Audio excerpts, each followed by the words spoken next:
আসসালামু আলাইকুম ওয়া রাহমাতুল্লাহি ওয়া বারাকাতু। কেমন আছেন সবাই? তো আল্লাহর কাছে দোয়া করছি সবাই ভালো ও সুস্থ থাকুন।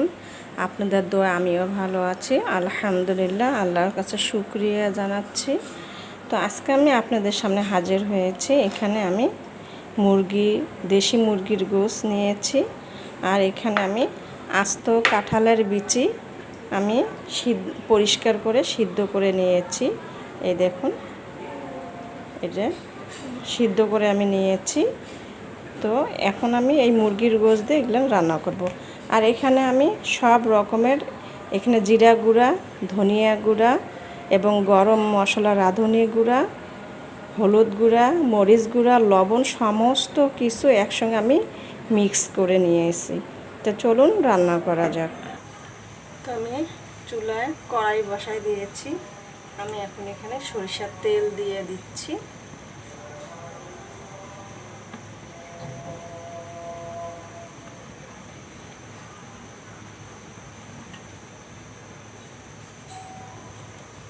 এর মধ্যে আমি এখন পেঁয়াজ কাটা আছে, এটা আমি দিয়ে দিচ্ছি।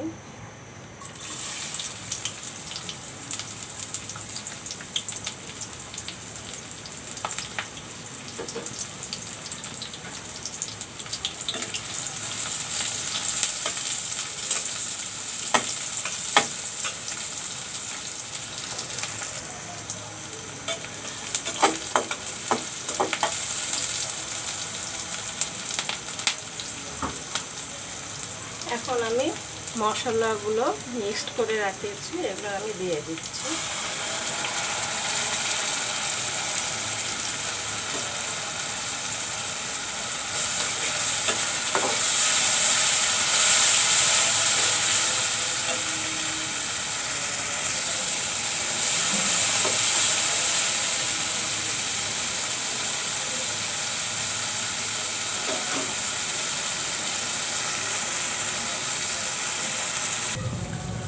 মশলাগুলো কষানো হয়ে গেছে, আমি এখন মুরগির গোশ দিয়ে দিচ্ছি।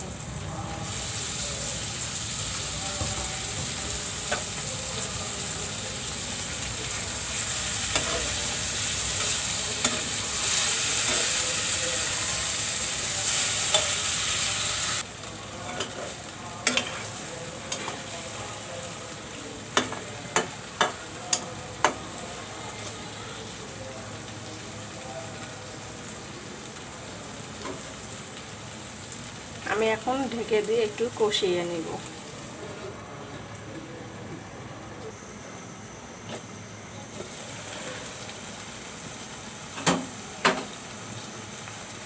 মুরগির গোশ কষানো হয়ে গেছে, এখন আমি এখানে কাঁঠালের বিচি দিয়ে দিব।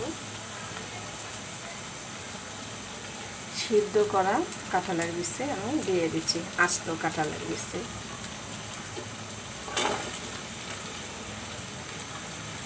দিয়ে দিচ্ছি তেজপাতা,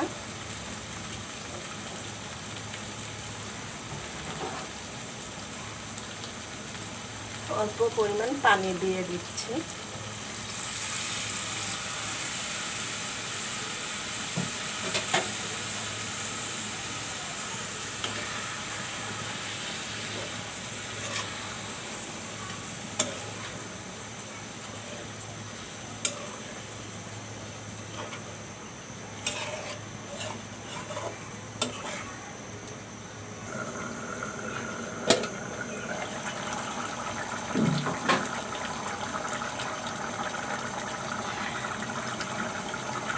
কাঁঠালের বিচি দিয়ে দেশি মুরগির গোশ রান্না হয়ে গেল। আস্ত কাঁঠালের বিচি, এই দেখুন। তো এই যে আস্ত কাঁঠালের বিচি, তো আপনারা মানে একটু দেখবেন, একদিন হলেও মানে একটু দেশি মুরগির গোশ বা আস্ত কাঁঠালের বিচি দিয়ে রান্না করলে একটু ঝোল ঝোল করবেন, পাতলা ঝোল, খেতে ভালোই লাগবে আশা করছি। তো সবাই ভালো থাকুন ও সুস্থ থাকুন, এই দোয়া কামনা করে রেখে দিচ্ছি। আসসালামু আলাইকুম ওয়া রাহমাতুল্লাহি ওয়া বারাকাতুহু।